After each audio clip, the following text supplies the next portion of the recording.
So ayun guys, good morning, good afternoon o good evening kung ano mga oras niyo mapapanood itong aking munting vlog. At ngayon ay dito tayo ngayon sa ating munting aviary, ang kaswerteng kapakpak mini aviary ni Tincio. So ngayon, dito tayo ngayon magpapakain, no? Kasi meron tayong pair na medyo matagalo silang merong konting aberya lang. Hindi siya nagpi-fertile yung egg. So sure naman siyang male at saka female. May gagawin tayo, baka kulang lang sa init. Kulang lang sa init, no, ang ating cup. So ngayon, meron tayong susubukang tip. Ito naman ay nakikita natin. Wala namang masama pag sinubukan natin kasi lahat ng mga pamamaraan gagawin natin para lang sa ating alaga, no? So marami tayong pair dito na nagpi-pair. So tutulungan natin sila paano sila magbi-breed, no? So ngayon, ito ay simple lang naman. Ito ay isang pamamaraan kung nakakatulong sa pag-itlog or sa pagbilis ng kanilang init sa kanilang katawan. So, kumbaga, kung sa tao pa, mayroon silang iniinom na raw bust. Joke. So, ngayon, ito ay makikita nyo, napakadaming sili. Nabili ko sa kanto, no? Oo, sili po ito, hindi kayo nagkakamali. Sili labuyo. Alam naman natin, ang sili labuyo ay napakaanghang, ano? Dito ay nagbibigay din init sa ating katawan. Kaya tayong tao pagka umano nito, yung kumakain nito, nag-iinit tayo. So ngayon, ito din ang susubukin natin sa ibon. Tsaka wag po kayong mag-alala, mga kaswerteng kapakpak, ano, kasi ang sili, hindi po ito nakakasira sa ating African lovebirds. Dahil kasi na research ko na ang ibon pala, ang African lovers ay meron silang kumbaga meron silang matatawag nating kakayanan mag-intake ng maanghang sa kanilang katawan. Hindi sila nakakalason, hindi sila harm sa kanilang katawan. Kaya susubukin natin. Kasi hindi naman tayo nagbibigay na sa ating mga alaga, no? Kasi yung alaga natin, mahal naman natin to.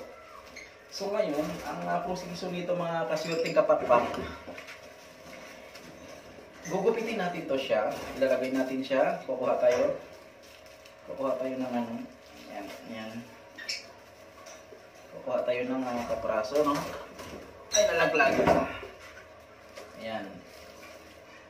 So ngayon, kahit isang piraso sa isang feeder, sa bawat isang pares, no, gugupitin mo lang siya. Ayan, gugupitin mo lang siya, yan. Hanggat sa ayan. Ayan. Yan, gugupitin mo lang siya lahat ng Ayan, patuloy tayo, no. Bawat isang isang labuyo, isang bunga, no?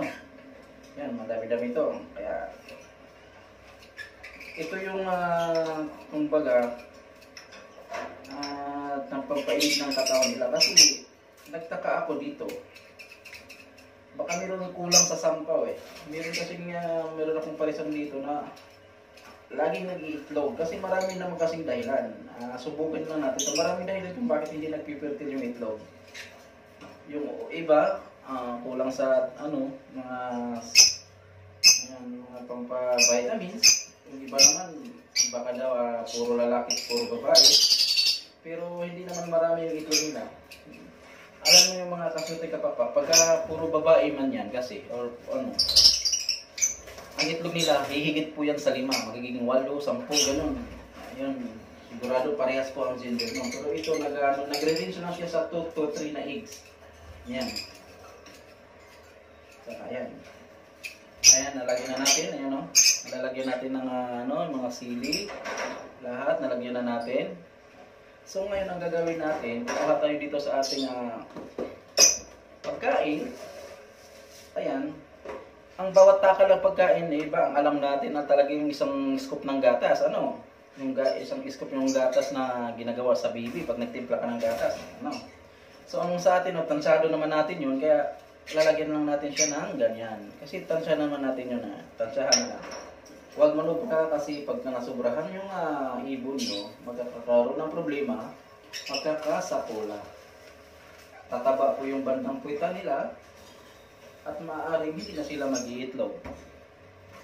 Ayan.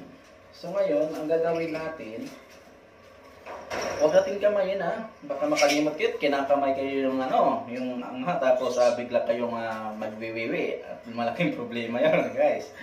So ngayon, ang gagawin natin, hahaluin natin yung pagkain nila. Ayan.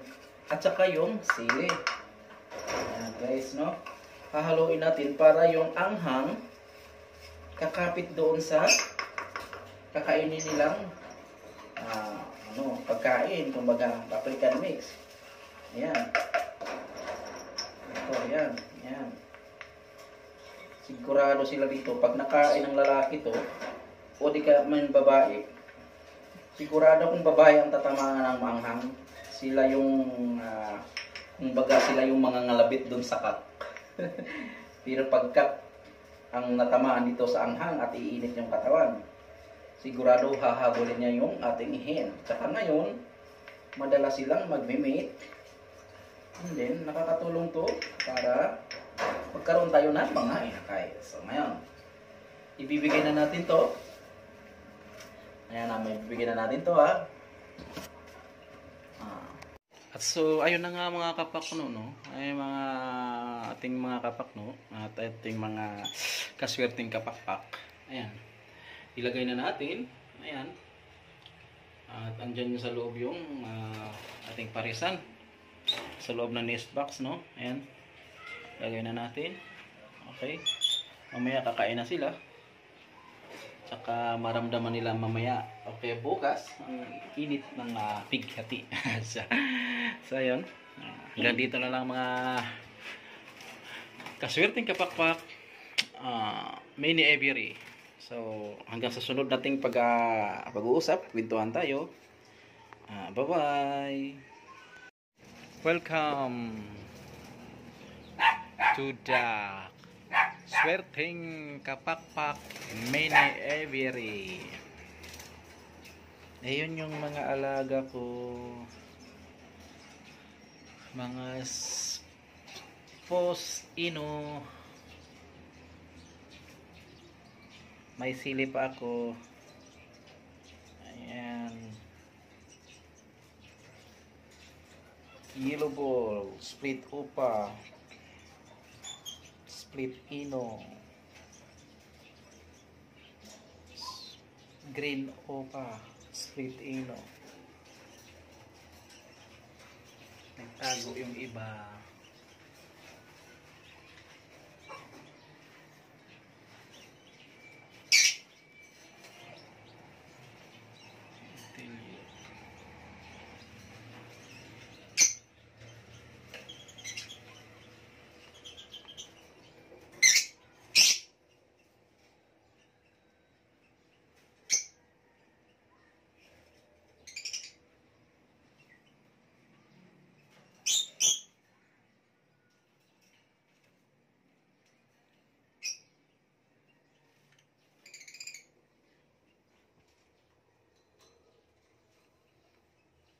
Post-red factor.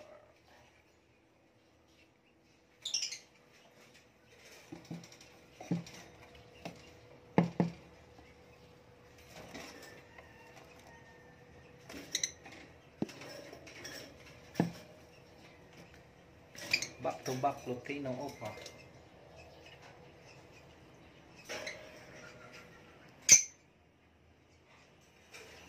Green Dilute Avocado Line Cup. Naglimlim yung kin.